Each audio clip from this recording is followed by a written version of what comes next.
Finally, we get a little bit of controversy in a Sixers game. I'm not going to lie to you. I was getting a little bit bored. Like, if we're going to keep blowing these teams out by 20, 25, emptying the bench halfway through the fourth quarter, what the hell am I going to talk about on a podcast episode if that keeps happening? Like, I needed a little bit of controversy. I need some storylines. You know what I'm saying? So here we are, man.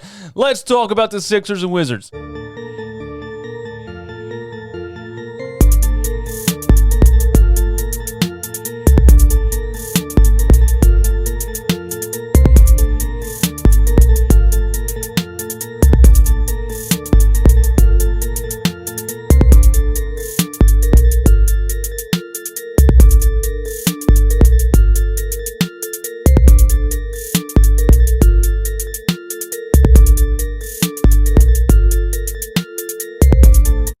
This episode of Run It Back is brought to you by the Teespring store. Click the link in the description. Get all the Run It Back merch. Use the code RUNMY20 for 20% off. I love coffee. I love sports talk. I give you sports talk every single day. If you enjoy these episodes and want to show your appreciation, you can do so by buying me coffee. BuyMeACoffee.com/RunItBack. Something about being an adult and somebody buying me coffee. Like people are like, what do you want for Christmas? I don't want you to buy me anything. I'm a grown adult. I have a car. I have a house. I own everything I want to own. You know what I'm saying? But if you buy me coffee, it just makes me feel good. You know, get me a packet of K-Cups for Christmas. BuyMeACoffee.com/RunItBack. Thank you to, where are we at here? Thank you to Keith Richmond for $15 worth of coffee, man. Really appreciate that. He says, thanks for all you do, DJ. Enjoy the coffee. I will enjoy the coffee. As you can tell, I've enjoyed some coffee already this morning. All right, let's get into it, man. Hit the subscribe button if you're new. Hit the like button if you like the truth. Hit the dislike button if you're a fraud. 50% of people that watch these videos are not subscribed. I think that's very rude. I give you these podcast episodes. Just give me a subscription, man. That's all I want. Let's get into this. The first thing I want to say is, imagine trading John Wall and a first-round pick. I'm making sure that light is off. When I have that light on, it gives me a horrible yellowish tint. I look like Donald Trump on here. All right, let's get back to it. Imagine trading John Wall and a first-round pick for Russell Westbrook. I just can't.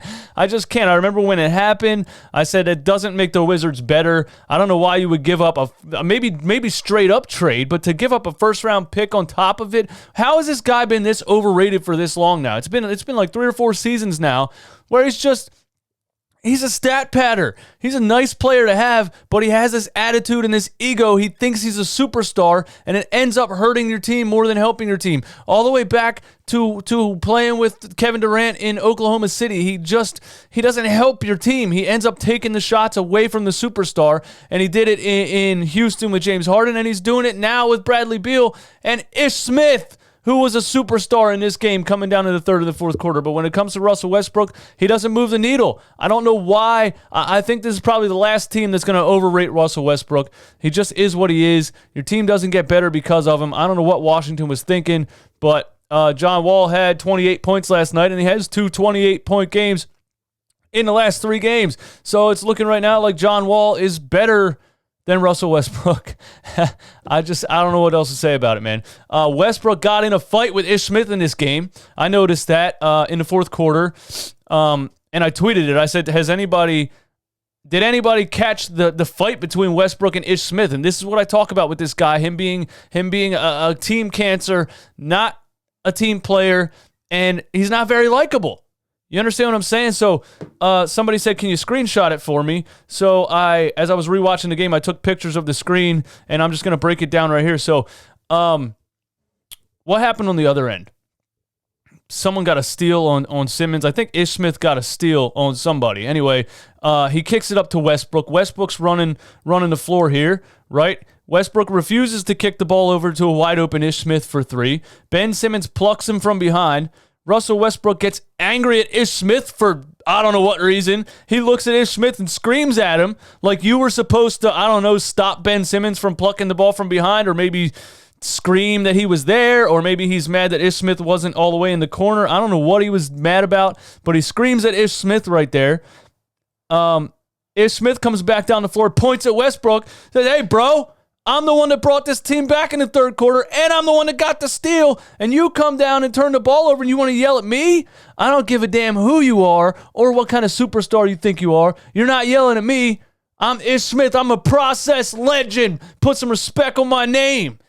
I love me some Ish Smith, by the way. And then you see right here Ish Smith being carried away by a coach trying his damnedest to scream at Russell Westbrook, and Westbrook is just looking in the distance. I don't even know what Russell Westbrook knew they were in a fight, but Ish Smith damn sure knew they were in a fight. And here's a funny one.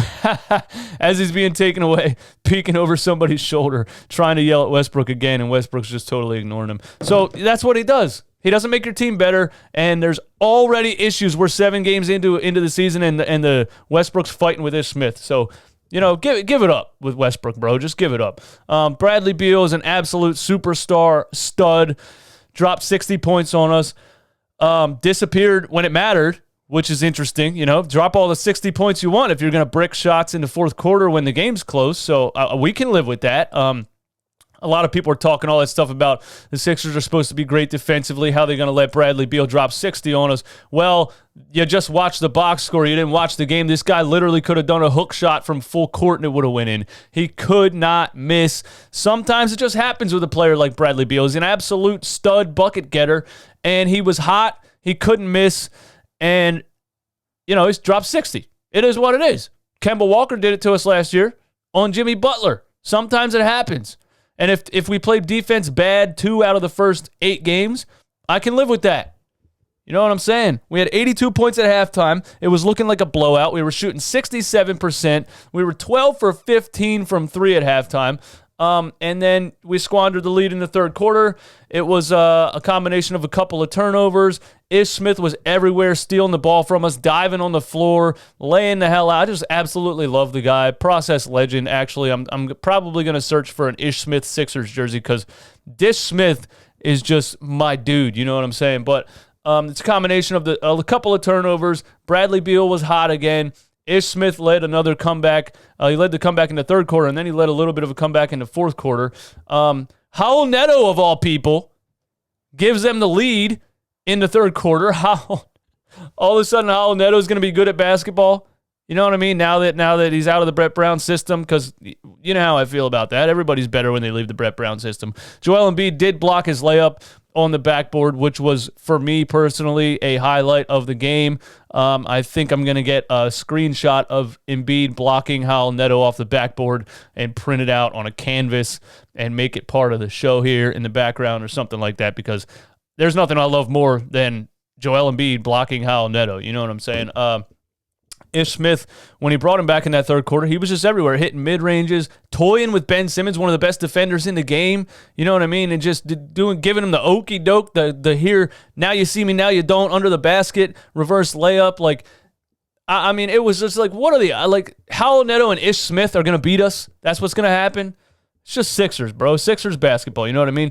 The fourth quarter, we're on the seesaw, as Mark Zumoff would like to say. Bradley Beal was hot. Davis Bertans gets hot there in the fourth quarter and leads the comeback, and the Wizards went up by 3, I think, at one point. It was looking scary. It was looking like we had a possibility to actually lose this game. Davis Bertans, you already know how I feel about him. I did figure out who he looks like, though. He looks like if Ed Sheeran and Shrek had a baby. That's Ed Sheeran.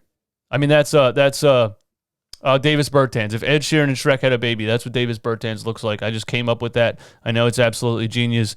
I am who I am, man. Some people can do it. Some people can't. It's just a talent. You know what I mean? Joel Embiid takes us home in the fourth quarter. The combination of Ben and Joel. You told me they couldn't play together. You told me you had to trade one of them. Max Kellerman every day for a whole 2-3 seasons. These guys can't play together. You got to trade one of them. You got to trade one of them. Well, now look. You got shooters on the floor. You got space for Ben Simmons and Joel Embiid to both work. And look what's happening. You know what I'm saying? And it comes down to the fourth quarter, crunch time. Sorry. Drinking a little bit of bubbly here. Comes down to the fourth quarter, crunch time, 113 to 113. And I know I said we don't have that fourth quarter scorer. We don't have that guy that can go one-on-one and get a bucket.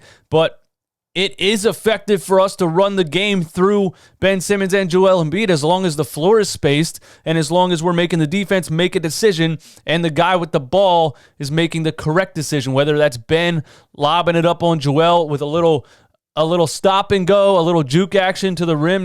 Ben called out that play, by the way. If you really watch it, Ben pointed at Joel, said, get over here. You're 1-on-1 and bam, bam, and I'm going to throw you the lob. And he gets an and one out of it. As long as the player with the ball is making the right decision, or if you're dumping it down to Embiid and he's getting double teamed and he's kicking it back out, that can be our crunch time offense, and people were telling me yesterday, because I love Zach LaVine and I want him on this team more than anything else, but they were telling me we don't need him.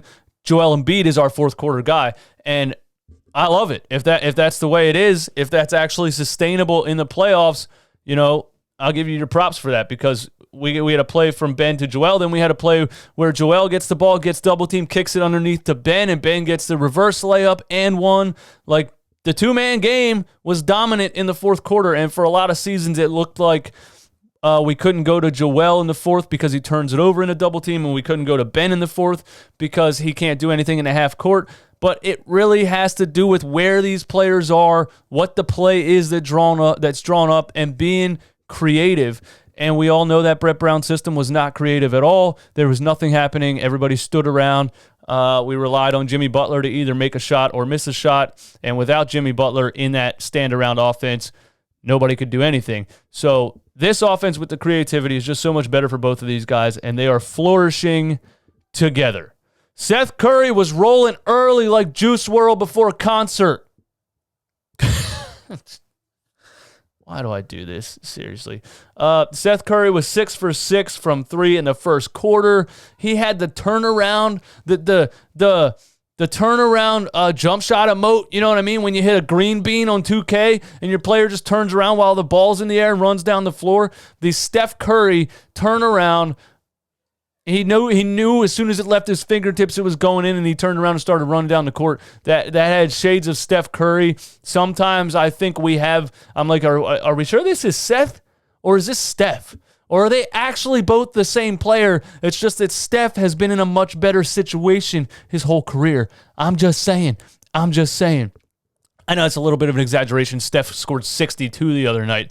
I don't think we're going to get a 62-point game from Seth Curry. But Seth Curry is very, very, very, very, very, very, very good. And I don't think anybody's really realized how good Seth Curry is because of the teams that he played on before. And in this system, with this much space and this much attention drawn to Ben Simmons and Joel Embiid, Seth Curry is flourishing. He's coming out of his element. I mean, he's got to be the happiest he's ever been in his career right now, because he is just getting easy shot after easy shot. I'm happy for him. I'm happy for the Sixers to have Seth Curry, man. Wet-ass jumper. You know what I mean? We got to make a wet-ass jumper t-shirt, by the way. I'm thinking Seth Curry with a mop bucket sweeping up the Eastern Conference or something like that. Give me your ideas in the comments, or tweet me at IamDJEastwood with some wet-ass jumper t-shirt ideas. Who knows what we might come up with. Imagine having J.J. Redick who can dribble a basketball. That's what this is. This is a guy who can shoot like J.J., or right now better than J.J., but when the defense comes out and he doesn't have a wide open shot, he can actually make something happen with the ball.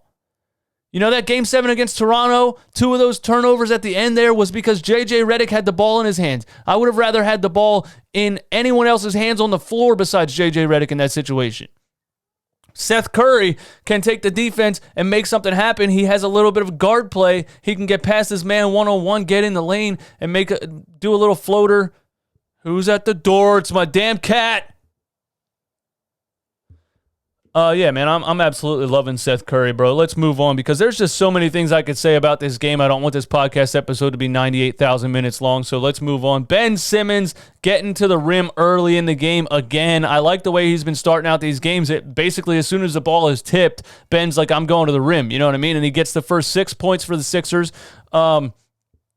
Where I lost my place here. He finished with 17 points, 8 rebounds, and 12 assists. He had a ridiculous baseball pass from the one baseline to the other under the basket. I mean, he takes the ball with one hand, looks at Tobias over the whole team, and just wings it like, oh, come on, think of a baseball player off the top of your head.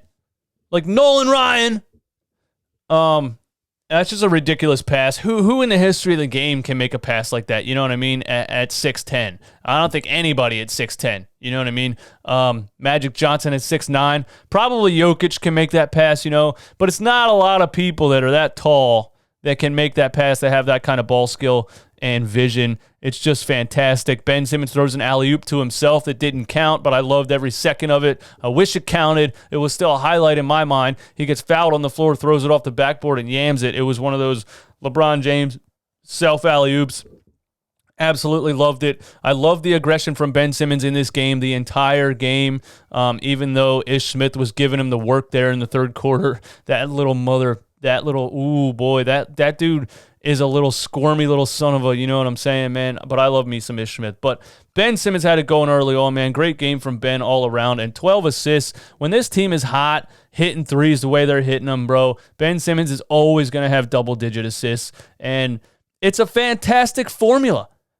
Bring the attention to Ben Simmons, kick it out to a bunch of three-point shooters. It's not rocket science. The end of the 2017 season when they won 15 games in a row, that was the formula. Ersan Ilyasova, Marco Bellinelli, J.J. Redick, all these dudes just catching balls from Ben Simmons, and hitting all these wide-open three-pointers. And that's what we have now. Finally, again, we're done with the two centers. We're done with the 5 forwards on the floor. It makes sense. It looks good, and we're scoring points. I really, really like the second unit of, not technically second unit, but when Embiid's off the floor, the unit of Ben Simmons, Shake Milton, Tyrese Maxey, and Dwight Howard. I absolutely love that lineup. There's so much energy and speed on that lineup. You got 2 bucket getters in Max and Shake.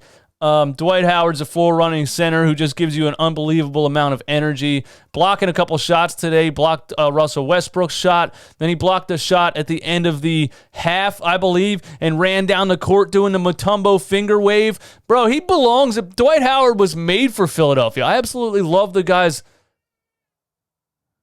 Ugh. You guys want to see me hang a cat live on YouTube?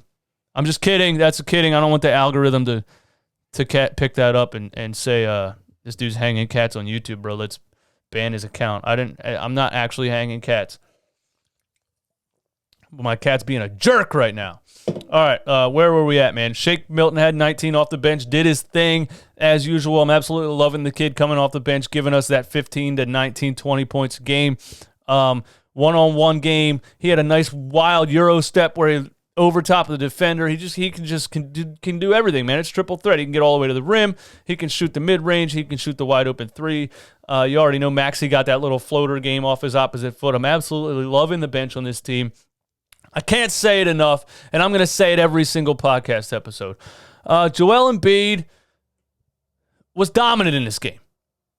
I mean, I feel bad for Bryant. I feel bad for the guy. He cannot guard Embiid. And then Embiid gets him under the rim and says, you know what, all these bitches are my sons, and just absolutely elbows the hell out of the guy and dunks all over his head and screams in his face. Absolute bully, not even fair, kind of disrespectful. I was actually like, Joel, that was really mean, man. Come on, bro. Like, you don't have to do that to him. Like, be nice, bro. It's just a game. It's just a game.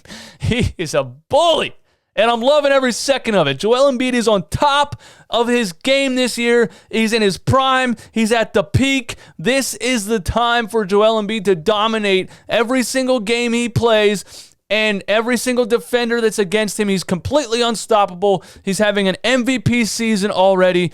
I think Joel Embiid can win an MVP. Let me know what you guys think in the comments. Can Joel Embiid win an MVP? And we gotta get a Joel Embiid MVP t-shirt going on. I think we're gonna do the Waj t-shirt, the wet ass jumper for Seth Curry, and we're gonna do an MVP Joel t-shirt. So give me some ideas in the comments, whatever you want for those. Embiid blocked Neto at the rim. I already talked about that. That was fantastic. I loved every second of it. He had a ridiculous up and under on Bryant where he steps back like a shooting guard, pump fakes a jump shot, and goes under. I mean, how many 7-footers can make that play? How many 7-footers have the ball skills, the footwork, the agility, the basketball IQ? How many can make that play? Not very many, man. Maybe Joel Embiid and Hakeem Olajuwon. That might be it. There might just be 2 in the history of the game that can make that play.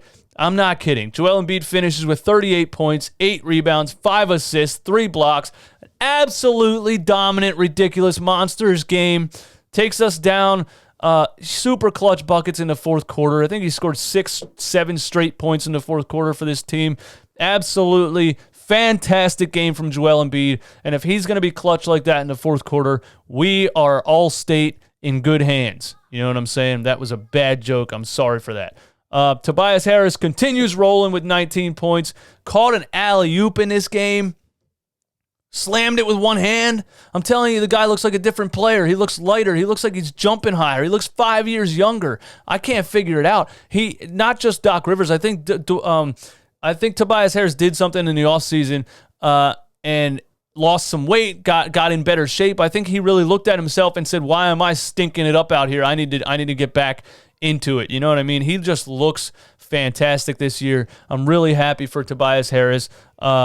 I'm really happy for this team overall, man. Danny Green was hot in the beginning of the game, 4 for 5 at one point, finishes with 15 points. The main story here is the shooters look comfortable. And when I look at what it looked like last year with all these guys bricking wide open shots and what it looks like this year, it really comes down to being comfortable. And when a shooter's comfortable and he's catching the ball in rhythm and confident and thinking more like, I'm making this shot, versus thinking, oh my God, I better not miss this. You know, when you get in your own head as a shooter and you start thinking, I hope I don't miss, that's when you start missing. It's all about being comfortable, having your brain completely turned off, and just letting your jump shot form do its thing, muscle memory. And these dudes are comfortable. There's motion in the offense. There's so much positive energy in the air with this team. And that's probably why the Sixers were so good at shooting at home last year and so bad at shooting on the road, because of the positive energy at home. You know what I mean?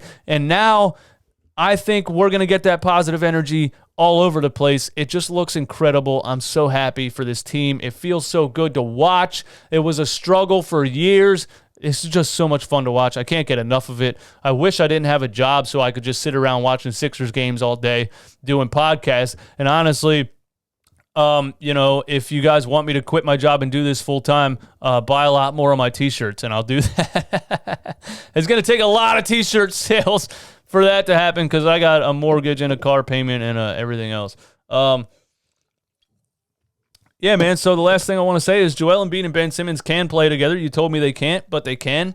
So here's the comparison, man. Last season, 20 minutes per game with Joel Embiid and Ben Simmons together. So that's 7 minutes per game less. And their offensive rating was 104.5, and their net rating was a 0.6. Now they're playing 7 minutes more per game together. Their offensive rating is 116.6, and their net rating is a plus 18.6. They're playing more time together, and they're better overall. That is the exact opposite of what the national media has been telling me for 3 seasons now. So we got the Brooklyn Nets tonight. I want to end this now so I can get it up on YouTube and give you guys, 5-6 hours to watch it before the Nets game starts. I'm excited. I hope we dominate the Nets. I hope we shut down Kyrie. this is the first good team, air quotes, that we're playing against. I'm really excited. I really hope the team looks as good as they looked in so far this season. Give me all your thoughts and opinions in the comments, man. My name is DJ Eastwood. This is Run It Back Philly. If you're listening on Apple Podcasts or Spotify, please give me a 5-star review and a rating. 5-star rating and a review. I said that backwards. I'm not good at this, but you guys listen to it anyway. I still haven't figured out why. I'm just a random dude in his attic with a microphone and a camera and some Sixers gear and stuff, man. Love you guys. Thanks for watching. Thanks for listening. Have a great day.